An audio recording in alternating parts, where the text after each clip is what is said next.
Welcome, thoughtful wanderer of forgotten times. Before we begin tonight's journey into the frostbitten edges of history, I'd love to know, where in the world are you listening from? And what kind of day have you had? Whether you're wrapped in a blanket by the soft glow of a lamp or drifting off under the stars, I'm truly grateful you've chosen to spend this quiet time with me. If you're the kind of person who finds comfort in old dusty details and the small lives that shaped great ages, feel free to join us for more sleepy journeys into the overlooked corners of the past. For now, take a deep breath, let your shoulders relax, and imagine yourself in a small stone village, somewhere in 14th century Europe. The wind howls at the window shutters, the fire crackles low, and hunger lingers like a ghost just outside the door. In medieval Europe, the arrival of winter was not met with celebration. There were no supermarkets to stock up for the months ahead, no central heating, no safety nets. Winter was a reckoning, a slow, creeping threat that tested not just the strength of the body, but the creativity of the human spirit. It was not merely the cold that worried people, but what came with it. Silence in the fields, empty cellars, and long nights where hunger pressed itself into every corner of a household. For many, winter meant the end of abundance. The grain stores that were once full in late summer began to thin by December. If the harvest had been poor, or if rats, mold, or war had interrupted supply, then by January, families were rationing not by the week, but by the day. Bread became thinner, soups became clearer, and eventually, some pots were left to boil with nothing more than herbs and hot water, in the hope that warmth alone might satisfy. Let's pause here for a moment and consider what this hunger felt like. Not the romantic hunger of fasting or delayed dinner, but the slow erosion of strength over weeks and months.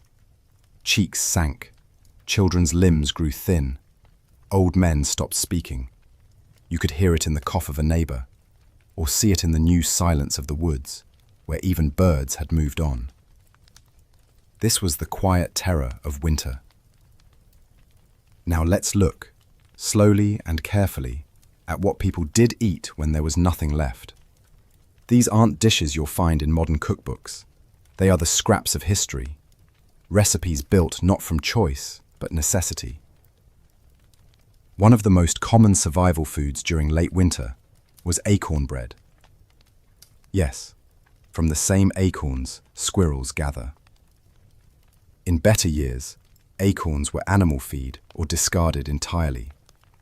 But when hunger loomed, families would boil them repeatedly to remove the bitter tannins, then grind the soft nut into a coarse flour, mixed with water, maybe a little barley if they had it. And another was pine bark porridge, a method surprisingly widespread from Scandinavia to Eastern Europe. Strips of the soft inner bark were scraped from young trees, then boiled and mashed into a slurry. Occasionally they were dried and ground into a flour substitute. The taste? Bitter, resinous, almost medicinal. But it gave energy, and energy meant survival. Roots too were common, but not carrots or parsnips. Those were rare luxuries in winter. Instead, families foraged for wild burdock, dock, nettles, and the roots of cattails. These were stripped of dirt, chopped into thin rounds, and simmered in broth, if there was broth to be had. If not, just hot water and salt. One of the most tragic entries on this list is animal hides, leather. In truly desperate times, people boiled their old boots, belts, or strips of tanned hide to soften them into a chewy, barely digestible paste. The nutritional value was low. The hope, maybe even the ritual of eating something, anything, was what mattered. There were also old bones, dug up from previous meals or scavenged from pits and reboiled endlessly for a phantom broth. The water would take on a faint color, a whisper of flavor. It wasn't enough to nourish, but it gave warmth, and warmth was everything. When hunger became a shared experience, as it often did, it reshaped entire communities. This wasn't the kind of hunger you hid. It was visible in every doorstep, every church pew, every hollow eye in the market square. And in the face of such scarcity, people developed not just strategies to survive, but rituals, quiet, almost sacred patterns of coping. One of the most interesting examples is the tradition of famine feasts. Found in parts of medieval France, Germany, and even in Irish monastic records, these feasts were not celebratory at all. They were symbolic meals, often made from foraged weeds, diluted broth, or thin oatcakes shared among villagers. Each person received a bite, maybe two, but the act of gathering, the ritual of eating together, however meager the meal, helped reinforce a sense of shared endurance. There's a 14th century account from a Flemish village where, during a terrible winter famine, the local priest instructed families to cook whatever they had: acorn cakes, boiled nettles, even dried lichen, and bring it to the church. They laid the meals before the altar and shared a single spoonful each, followed by silent prayer. The church recorded this not just as a spiritual event, but as a moment of communal strength. All hunger, yet none alone. Elsewhere, monasteries became critical lifelines. Monks, who preserved detailed records of agriculture and weather patterns, often had the foresight to ration carefully. During bad years, they opened their stores to local villagers, but always under strict rules. 1 scoop of barley per family, no more than a ladle of turnip stew per child. Still, this mercy saved countless lives. In parts of Scandinavia, communities practiced a system called fartingshjælp, roughly fasting help. It was an early form of social aid, where wealthier farmers quietly left bundles of dried fish, flatbread, or even cured animal fat at the doors of poorer neighbors. It was not done for praise. It was done because everyone knew. The line between giver and receiver could disappear by spring. But hunger also made people take risks. Not all food in famine times was safe. Moldy grain, especially rye, could contain ergot, a fungus that caused hallucinations, convulsions, even death. Yet when the choice was between spoiled grain and no food at all, many chose to eat, rolling the dice with each bite. In some parts of Eastern Europe, entire villages suffered what they called fire fever, almost certainly ergot poisoning, after eating blackened loaves in March. Children would scream in their sleep. Some couldn't walk. Others danced without meaning. The connection between mold and madness was suspected, but hunger overruled caution. There's also mention in 12th century Hungarian records of boiled leather mixed with wood ash and onion skins, believed to provide a trace amount of minerals.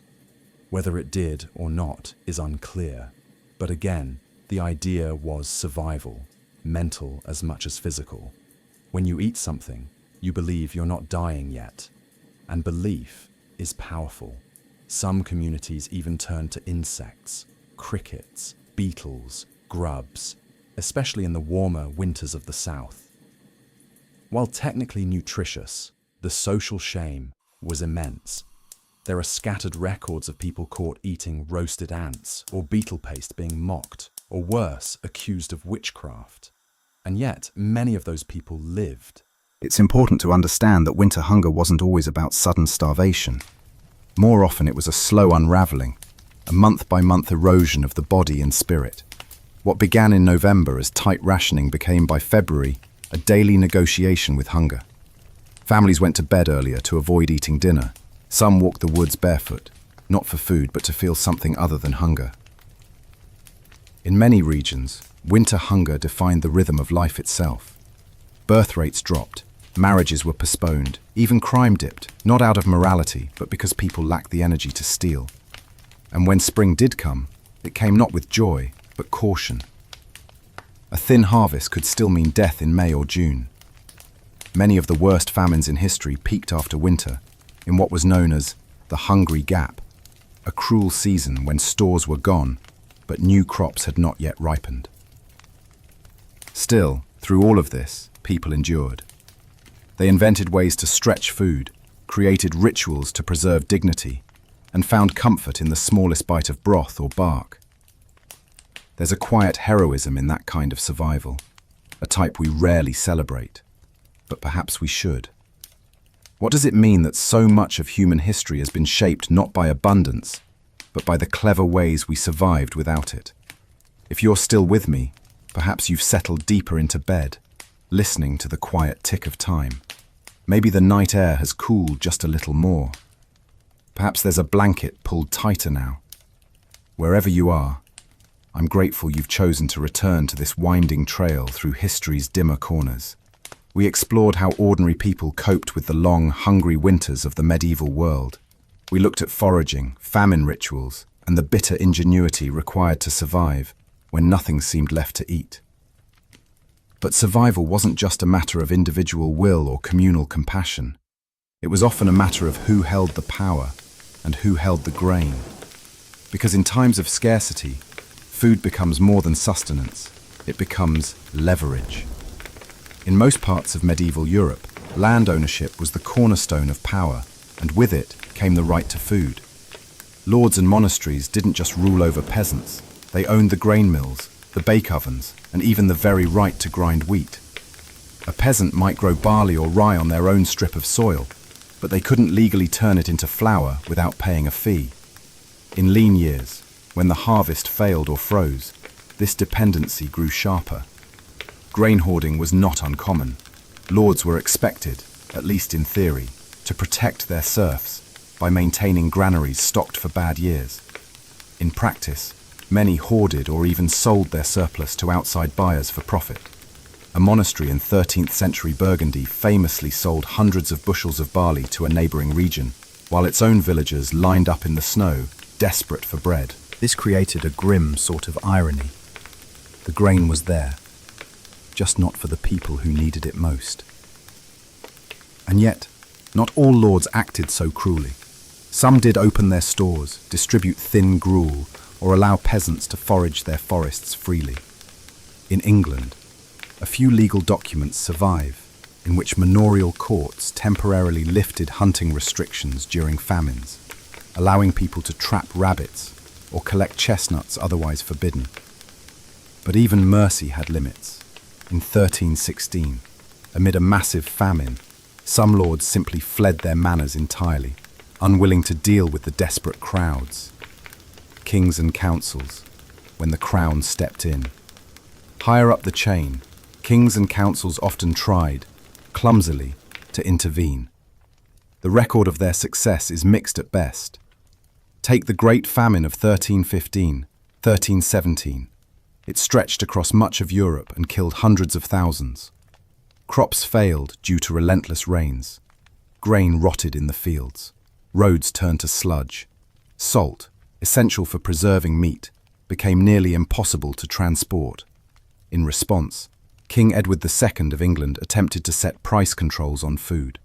He declared that no one could sell a bushel of wheat for more than a set price. But as always, scarcity broke law.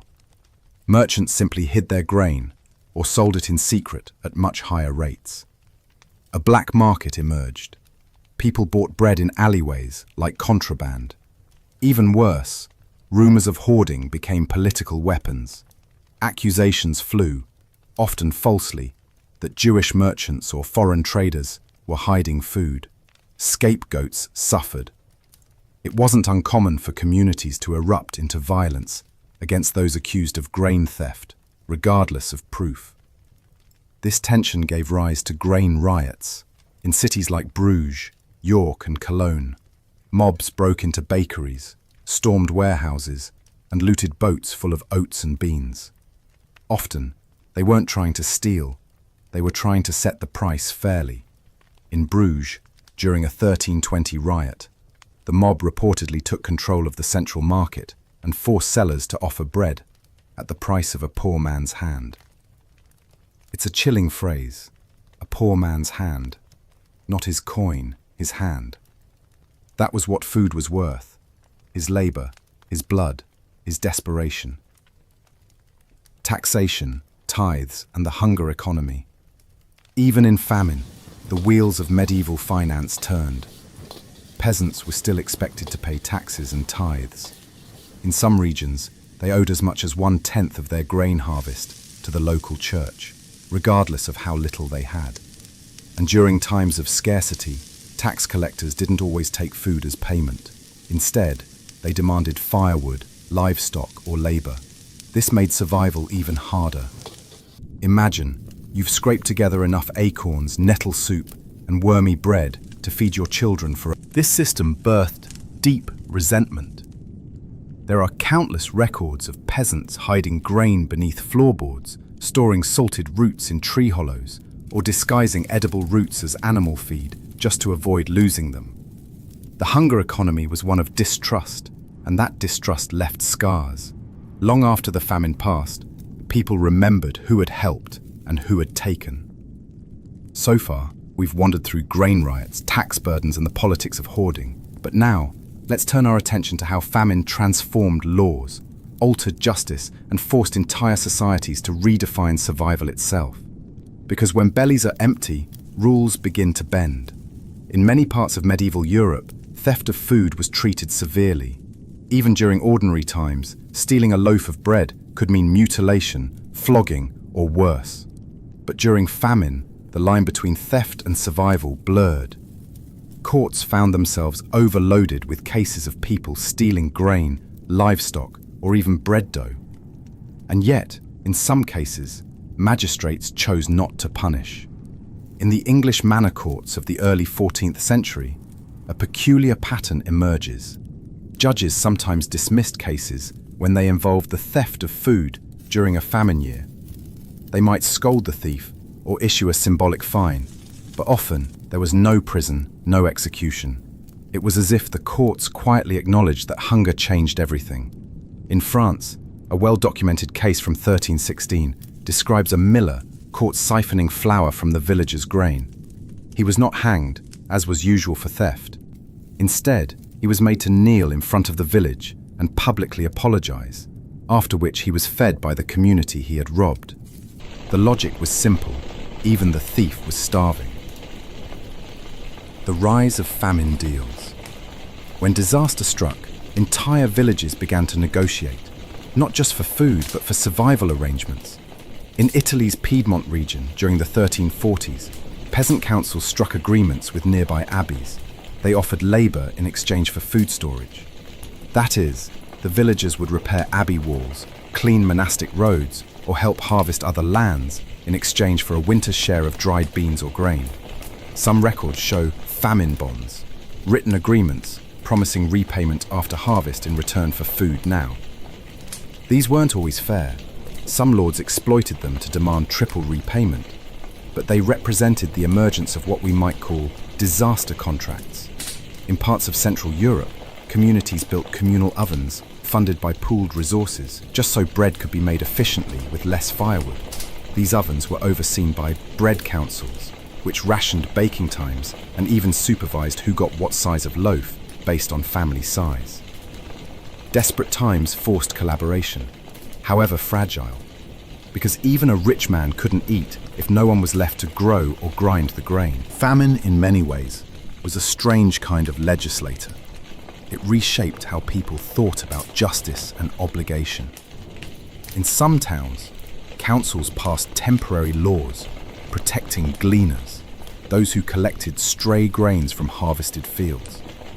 Usually, gleaning was allowed only for widows or the elderly. But during hunger years, entire families were permitted to glean. Some towns even made it illegal to chase gleaners off fields. In England, a fascinating case emerges from 1322, when a village in Norfolk amended its field use laws to allow poor families to plant fast-growing root vegetables on communal land. These weren't permanent changes, but they were signs that law was adapting to reality. Even more striking are the pardon records issued by monarchs during famines. Kings, seeing their prisons full and their villages rioting, occasionally issued blanket pardons for food-related crimes. tacit admission that hunger had outpaced the law. The hidden role of women in famine survival. Women often bore the brunt of feeding families, especially during the worst winters, and their names appear again and again in the legal records of famine, not as criminals, but as negotiators, resource managers, and defenders of food. Women bartered for scraps at market. They knew which herbs could stretch a stew. They often led gleaning groups, organised neighbourhood soup pots, or petitioned local abbots for mercy when rations ran low. In one Flemish town, records from 1317 show that an entire delegation of women marched to a merchant's house demanding fair bread prices. They weren't punished, they were applauded. The town council ruled that, in times of famine, women had the right to advocate for food on behalf of their households. This may not seem revolutionary, but in an age when women often had no voice in law or politics, famine made them impossible to ignore. The morality of the meal. Perhaps one of the most haunting legacies of medieval famine is the quiet debate it sparked over who deserved to eat. Charity, long a Christian duty, became strained. Alms ran dry. Priests, abbots, and even ordinary townspeople had to make decisions. Would they feed the hungry traveller, the orphaned child, or reserve food for their own? Monasteries recorded conflicts over charity rules. In some places, they reduced portion sizes to stretch meals further. In others, they closed their doors entirely, fearing mobs. And yet, a few kept feeding. One Benedictine abbey in southern France began handing out hot broth laced with wild garlic to anyone who came, regardless of their status. The monks believed it was better to feed strangers than to risk denying Christ in disguise. Such stories are rare, but they remind us that even amid desperation, compassion flickered, however faintly. As this draws to a close, we see that medieval famine wasn't just a crisis of empty stomachs. It was a trial of... Imagine a room with no fire, only silence. A mother staring at an empty pot. A father who hasn't spoken in days. A child too weak to cry. There's no bread, no grain, not even weeds to boil. And now, the mind begins to wander. What would you eat if truly nothing remained? This is the place we arrive at in the final stretch of our journey. A place of unrecorded meals, desperate improvisations, and hushed acts that history barely dared to speak aloud. Let's begin with something that sounds harmless, though it was anything but. Clay cakes. In ancient and medieval Egypt, during the worst famine years, especially those recorded in the Islamic Fatimid period, 11th century, the poor would mix river mud or powdered clay with bran or sawdust, shape them into discs and dry them in the sun. These were not nourishing, they had no calories, but they gave the illusion of fullness. Medical scholars of the time even warned against them. One Arabic physician wrote that consuming these earth breads would harden the bowels and hasten death. But when the stomach screamed louder than reason, people still ate them. In Scandinavia, particularly rural Norway during the 17th century famine echoes of the Little Ice Age, people peeled the inner bark of pine trees, called phloem, then ground it into a bitter paste. Mixed with barley flour or even just moss, it became a bark bread. It caused nausea, bloating and malnutrition, but again it was better than starving. Sometimes, starvation wasn't about what was available. It was about how long a body could pretend. As we move closer to the worst chapters of famine, we enter stories that sound like myth, but were very real. In the besieged city of Rochelle, France during the 100 Years' War, when food vanished and escape was impossible, townsfolk were documented boiling leather belts and old shoes in salted water. Boots softened into strips, leather bags became stew. Records from the siege of Jerusalem in 1099 during the First Crusade mention rats being sold by weight and families trading dogs for scraps of dried lentils. Some sold rooftop pigeons or caught them with nets made of horsehair. In later European famines, even cats, though taboo in many Christian households, were eaten by those with no other choice. And often, those who ate meat at all were viewed with suspicion. People began whispering, "What meat? Where did it come from?" because eventually we arrive at the edge of history's most terrible coping mechanism. It's important to pause here, not out of horror, but to consider what this means. Cannibalism is not a topic often taught in history class, especially not in relation to medieval Europe. And yet when famine truly shattered the fabric of society, it did happen, and the records, while sparse, are chillingly clear. The famine of Great 1315-1317, which struck much of northern Europe, offers multiple accounts. In the Chronicle of Jean de Venette, a French monk writing in the 14th century, he describes people who in secret did consume the bodies of the dead. He claims one man in Tournai was caught boiling human bones for broth. The chronicler does not dwell on the detail, but it is there, carefully preserved in Latin, as if to record humanity's lowest note. Even earlier, during the Byzantine famine of 927, Emperor Romanos I Lecapenus issued a decree condemning those caught harvesting flesh from the unburied. These were not tales of evil, but of despair, families eating their own, or worse, strangers seizing corpses. During the siege of Ma'arat al-Numan in 1098, some crusaders themselves were recorded by both Christian and Muslim sources as roasting the flesh of the enemy. Whether that was propaganda or truth remains debated, but even the possibility is a measure of famine's power. And yet history does not linger here. Chroniclers mention such horrors and then move on, perhaps because they too were ashamed, or perhaps they knew something deeper, that what matters most isn't the act, but how far people were pushed. And astonishingly, people survived. Not everyone ate clay. Not everyone boiled boots. Not everyone fell into the darkness of cannibalism. Some learned to stretch roots longer. Some planted wild turnips in hidden plots. Some traded songs for food, or offered labor in exchange for scraps. Monasteries, bakers' guilds, and even the occasional noble opened stores. And in some of the worst-hit towns, communal memory formed. Villagers passed down survival tricks to the next generation. Which tree bark made decent tea? Which weed looked like poison but was safe? Which mushrooms to avoid? They built new granaries, created shared ovens, instituted ration systems that lasted for decades. Because famine, while it tore people apart, also taught them to endure. When the last frost thawed and the sun finally warmed the soil again, something quiet but profound happened in countless corners of Europe and beyond. People began again. The year after a famine was not a return to normal. It was a delicate, tentative act of remembering how to live, replanting seeds, repairing roofs, digging graves for those who didn't make it, making food where there had been only hunger. But famine survivors didn't just rebuild physically, they rebuilt socially, spiritually, and in memory.